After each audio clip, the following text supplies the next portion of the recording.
Godwin John ministries வழங்கும் தினம் ஒரு சத்திய வார்த்தை. இந்த ஆடியோ நிகழ்ச்சிக்கு உங்களை அன்புடன் பிதாவாகிய தேவனுக்குள்ளும் கர்த்தராகிய இயேசு கிறிஸ்துவுக்குள்ளும் இருக்கிற உங்களுக்கு வாழ்த்துக்கள். நம்முடைய பிதாவாகிய தேவனாலும் கர்த்தராகிய இயேசு கிறிஸ்துவினாலும் உங்களுக்கு கிருபையும் சமாதானமும் உண்டாவதாக. தேவனுக்கு பிரியமான சகோதரரே, உங்கள் விசுவாசத்தின் கிரியையையும் உங்கள் அன்பின் பிரயாசத்தையும் நம்முடைய கர்த்தராகிய இயேசு கிறிஸ்துவின் மேலுள்ள உங்கள் நம்பிக்கையின் பொறுமையையும் நம்முடைய பிதாவாகிய தேவனுக்கு முன்பாக நாங்கள் இடைவிடாமல் நினைவு கூர்ந்து, நீங்கள் தெரிந்து கொள்ளப்பட்டவர்கள் என்று நாங்கள் அறிந்து எங்கள் ஜெபங்களில் இடைவிடாமல் உங்களை குறித்து விண்ணப்பம் பண்ணி உங்கள் எல்லாருக்காகவும் எப்பொழுதும் தேவனை ஸ்தோத்தரிக்கிறோம். தினம் ஒரு சத்திய வார்த்தை. இந்த நாளுக்குரிய தியானத்தின் தலைப்பு தேவனுடைய மிகப்பெரிய அன்பு. ஆதார வசனம் நீதிமொழிகள் 10:12. பகை விரோதங்களை எழுப்பும், ஆனால் அன்போ சகல பாவங்களையும் மூடும். இன்றைய முதலாவது தியான பகுதியாக 1 பேதுரு 4வது அதிகாரம் வசனங்கள் 7 முதல் 11 வரையிலும் படிக்க கேளுங்கள். எல்லாவற்றுக்கும் முடிவு சமீபமாயிற்று. ஆகையால் தெளிந்த புத்தி உள்ளவர்களாயிருந்து ஜெபம் பண்ணுவதற்கு ஜாக்கிரதை உள்ளவர்களாயிருங்கள். எல்லாவற்றுக்கும் மேலாக ஒருவரில் ஒருவர் ஊக்கமான அன்புள்ளவர்களாயிருங்கள். அன்பு திரளான பாவங்களை மூடும். முறுமுறுப்பில்லாமல் ஒருவரை ஒருவர் உபசரியுங்கள். அவனவன் பெற்ற வரத்தின்படியே நீங்கள் தேவனுடைய பற்பல கிருபையுள்ள ஈவுகளை பகிர்ந்து கொடுக்கும் நல்ல உக்ரானக்காரர் போல ஒருவருக்கொருவர் உதவி செய்யுங்கள்.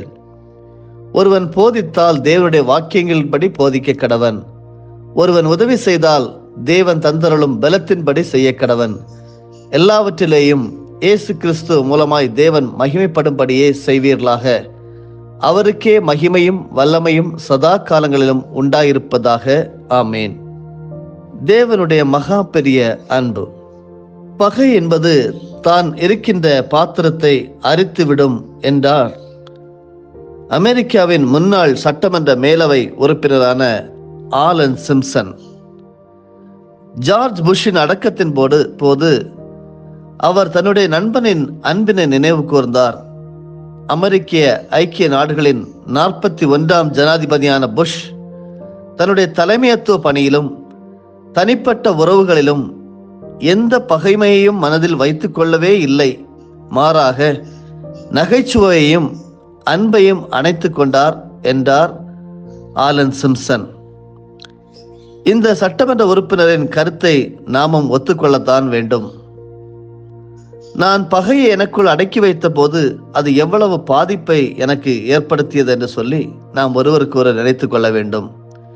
நாம் கோபத்தை அடக்கி வைத்தாலோ அல்லது அதனை திடீரென வெளிப்படுத்தினாலோ நமது இரத்த அழுத்தம் அதிகரிக்கின்றது, இருதயம் வேகமாக துடிக்கின்றது, நம்முடைய ஆவி தொய்ந்து போகிறது, நம்முடைய பாத்திரம் அரிக்கப்படுகின்றது.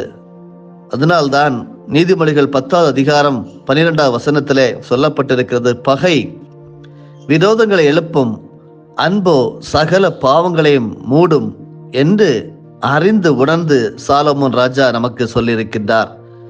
பகையினால் வரும் மோதல்கள் வெவ்வேறு சமுதாயத்தை சேர்ந்த போட்டியாளர்களிடையே இரத்தம் சிந்தும் அளவிற்கு சண்டைகளை கொண்டு வருகின்றது. இந்த பகை பழிவாங்கும் எண்ணத்தை தூண்டிவிட்டு ஒருவரை ஒருவர் இகழ்ந்து பேச வைக்கின்றதே அல்லாமல் அவர்களை ஒன்று சேர்க்காது. அருமையானவர்களே, மாறாக தேவனுடைய அன்பு எல்லா தவறுகளையும் மூடுகிறது, ஒரு திரையினால் மறைக்கிறது, மன்னிக்கிறது. அதற்காக நம் தவறுகளை கவனிக்க கூடாது என்பதாகவோ அல்லது தவறு செய்பவருக்கு துணை செய்வதாகவோ அல்ல. ஒருவர் தான் செய்த தவறை உணர்ந்து உண்மையாய் உங்களிடம் மனம் வருந்தும் போது நீங்கள் அந்த தவறை மனதில் வைத்துக் கொள்ளக்கூடாது. அவர் அதற்காக மனம் வருந்தவில்லை என்றாலும் நம்முடைய உணர்வுகளை தேவனிடம் கொடுத்து விட வேண்டும். நம்மை அதிகமாக அன்பு செய்கிறவரை அறிந்திருக்கின்ற நாம் ஒருவரில் ஒருவர் ஊக்கமான அன்புள்ளவர்களாய் இருப்போம். ஏனென்றால் 1 பேதுரு 4:8 சொல்வது போல அன்பு திரளான பாவங்களை மூடும். அருமையானவர்களே, உங்களை வெறுப்படைய செய்யும் சில காரியங்கள் என்னென்ன என்பதை ஒரு பட்டியலிட்டுக் கொள்ளுங்கள். விரோதத்தை இருதயத்தில் வைத்து இருதயத்தை கடினப்படுத்திக் கொள்வது எப்படி நம்முடைய மகிழ்ச்சியையும் சமாதானத்தையும் தின்று விடுகிறது என்பதையும் நீங்கள் கணக்கில் வைத்துக் கொள்ள வேண்டும். தேவனுடைய மகா பெரிய அன்பு உங்களை தாங்கட்டும். அன்பு திரளான பாவங்களை மூடும். அப்படிதான் ஏசாயா தீர்க்கதரிசியின் புஸ்தகத்திலே 46வது அதிகாரம் வசனங்கள் 3 வரையிலும் 3 முதல் 10 வரையிலும் படித்து பார்த்தால் சொல்லப்பட்டிருக்கிறது, யாக்கோபின் சந்ததியாரே, இஸ்ரவேல் சந்ததியில் மீதியாகிய சகல ஜனங்களே, எனக்கு செவி கொடுங்கள். தாயின் வயிற்றில் தோன்றினது முதல் உங்களை ஏந்தி தாயின் கற்பத்தில் உற்பத்தியானது முதல் உங்களை தாங்கினேன். உங்கள் முதிர் வயது வரைக்கும் நான் அப்படி செய்வேன்.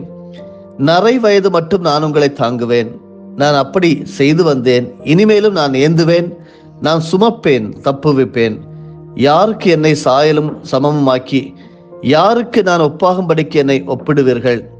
பையில் இருக்கிற பொன்னை கொட்டி வெள்ளியை தராசில் நிறுத்து தட்டானுடனே கூலி பொருந்தி கொள்ளுகிறார்கள். அவன் ஒரு தெய்வத்தை உண்டாக்குகிறான், அதை வணங்கி பணிந்து கொள்ளுகிறார்கள். அதை தோளின் மேல் எடுத்து அதை சுமந்து அதை அதன் ஸ்தானத்திலே வைக்கிறார்கள். அங்கே அது நிற்கும், தன் இடத்தை விட்டு அசையாது. ஒருவன் அதை நோக்கி கூப்பிட்டால் அது மறு உத்தரவு கொடுக்கிறதும் இல்லை. அவன் இக்கட்டை நீக்கி அவனை ரட்சிக்கிறதும் இல்லை. இதை நினைத்து புருஷராயிருங்கள். பாதகரே, இதை மனதில் வையுங்கள். முந்தி பூர்வ காலத்தில் நடந்தவைகள் நினைவுங்கள். நானே தேவன், வேறொருவரும் இல்லை. நானே தேவன், எனக்கு சமானம் இல்லை. அந்தலித்தில் உள்ளவைகளை ஆதி முதற்கொண்டும் இன்னும் செய்யப்படாதவைகளை பூர்வ கால முதற்கொண்டும் அறிவிக்கிறேன். என் ஆலோசனை நிலைநிற்கும். எனக்கு சித்தமானவைகளை எல்லாம் செய்வேன் என்று சொல்லி உராய்ஞ்சுகிற ஒரு பட்சியை கிழக்கிலிருந்தும் என் ஆலோசனையை நிறைவேற்றும் மனுஷனை தூர தேசத்திலிருந்தும் வரவழைக்கிறவராயிருக்கிறேன். அதை சொன்னேன், அதை நிறைவேற்றுவேன். அதை திட்டம் பண்ணினேன், அதை செய்து முடிப்பேன். முரட்டு இருதயம் உள்ளவர்களே, நீதிக்கு தூரமானவர்களே, எனக்கு செவி கொடுங்கள். என் நீதியை சமீபிக்க பண்ணுகிறேன், அது தூரமாய் இருப்பதில்லை. என் ரட்சிப்பு தாமதிப்பதும் இல்லை. நான் சீயோனில் ரட்சிப்பையும் இஸ்ரவேலுக்கு என் மகிமையையும் கட்டளை இடுவேன். சில வேளைகளில் ஜேம்ஸினுடைய லேப்ரடர் ரெட்ரீவர் நாய் கவனத்தை ஈர்ப்பதற்காக அவருக்கு சொந்தமான எதையாகிலும் நாய் அதனுடைய வாயில் கவ்விக்கொண்டு அவருக்கு முன்பாக நடந்து போகுமாம். ஒரு நாள் அவருடைய அறையில் அவர் எழுதி கொண்டிருந்த போது அவருக்கு பின்புறமாக அந்த லேப்ரடர் மார்க்ஸ் என்கிற அந்த நாய் வந்து அவருடைய பணப்பையை கவ்விக்கொண்டு வெளியேறியது. ஆனால் ஜேம்ஸ் அந்த காரியத்தை கவனிக்கவில்லை என்று மார்க்ஸ் தெரிந்து கொண்ட போது அது பணப்பையை கவ்வியபடியே திரும்பி வந்து தன் மூக்கினால் அவரை தொட்டது. உற்சாகத்தில் அதன் கண்கள் உருண்டன. வாலை ஆட்டியது. அதனோடு விளையாட வரும்படி அவரை கடிந்து கொண்டது. மார்க்ஸின் இந்த செயல் அவருக்கு சிரிப்பை உண்டாக்கினாலும் எல்லா நேரங்களிலும், முக்கியமாக அவர்கள் மற்றவர்களோடு நேரம் செலவிடும் போது அது அவ்வாறாக இருப்பதில்லை. அருமையானவர்களே, நாம் அதிக நேரத்தை நம்முடைய குடும்பத்தினரோடும் நண்பர்களோடும் செலவிட வேண்டும் என விரும்புவதாலும் மற்றும் சில வேலைகள் அவர்களுடைய மனதில் இடம் பிடித்திருப்பதாலும் எப்படியாகிலும் அந்த நாள் முடிவதற்குள் நன்றாக நேரம் செலவிட வேண்டும் என்ற விழிப்புணர்வு நம் ஒவ்வொருவருக்கும் இருந்து கொண்டே இருக்க வேண்டும். நம்முடைய பரலோக தந்தை சர்வ வல்லவர் நம் ஒவ்வொருவரையும் மிக நெருக்கமாக சந்தித்து வருகின்றார். நம்முடைய நுரையீரலுக்குள் செல்லும் ஒவ்வொரு மூச்சையும் நம்முடைய வாழ்நாள் முடியும் மட்டும் தாங்கி பிடிக்கின்றார் என்பதை நாம் தெரிந்து கொள்ளும் போது நமக்கு எத்தனை ஆறுதலாக உள்ளது. அவர் நம் மீது வைத்திருக்கிற கரிசனை அன்பு எவ்வளவு புலனாகிறது. அவர் தம் பிள்ளைகளுக்கு, உங்களை முதிர் வயது உள்ள வரைக்கும் நான் அப்படி செய்வேன், நரை வயது மட்டும் நான் உங்களை தாங்குவேன், நான் அப்படி செய்து வந்தேன், இனிமேலும் தாங்குவேன், ஏந்துவேன், சுமப்பேன் என்று நமக்கு ஏசாயா 46:4 வசனம் மூலமாக நமக்கு வாக்கு அளிக்கின்றார். கேட்டுக்கொண்டிருக்கிறவர்களே, தேவன் நமக்கென்று எப்பொழுதும் நேரம் செலவிடுகின்றார். நம்முடைய ஒவ்வொரு சூழ்நிலைகளையும் அவர் புரிந்து கொள்கின்றார். அது எத்தனை கடினமானதாயினும் சிக்கலானதாயினும் நாம் ஜெபத்தில் அவரை கூப்பிடும் போது அவர் அங்கே இருக்கிறார். நமது இரட்சகரின் எல்லையில்லா அன்பினை பெற நாம் வரிசையில் காத்திருக்க அவசியமில்லை. ஜெபிப்போமா. அன்பு ஆண்டவரே, நாங்கள் என்னென்ன வழிகளில் எங்களுடைய அனுதின தேவைகளை நீர் சந்தித்து வருகிறீர் என்பதை உணரும்படியாக உள்ள இருதயத்தை தந்ததற்காக நன்றி. உம்முடைய அன்பை நாங்கள் மற்றவர்களோடு பகிர்ந்து கொள்ள எங்கள் ஒவ்வொருவருக்கும் உதவி புரிய வேண்டுமா ஜெபிக்கிறோம். அப்பா ஸ்தோத்திரம். இந்த புதிய நாளை ஆசீர்வாதமாக எங்களுடைய வாழ்க்கையில தந்திருக்கிறேன். உம்முடைய அளவற்ற அன்பு மிக பெரியது அப்பா. முதிர் வயது உள்ள வரைக்கும் நீர் எங்களை தாங்குவீர். நரை வயது மட்டும் நீர் எங்களை தாங்குவேன். நீர் அப்படி செய்து வந்திருக்கிறேன். இனிமேலும் ஏந்துவேன், சுமப்பேன், தப்புவிப்பேன் என்று சொல்கிறேன். உம்மை வேறு எந்த தெய்வத்தோடு நாங்கள் ஒப்பிட முடியாதப்பா.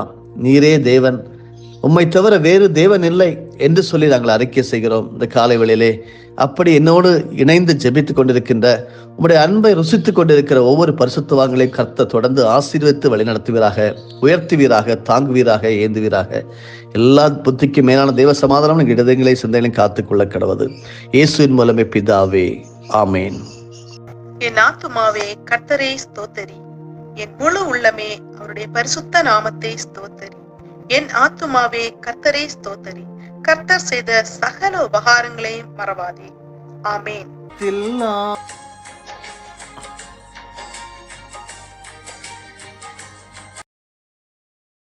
நம்முடைய ஆண்டவராகிய இயேசு கிறிஸ்துவின் மூலமாக உங்களை நாங்கள் மனமாற ஆசீர்வதிக்கிறோம்.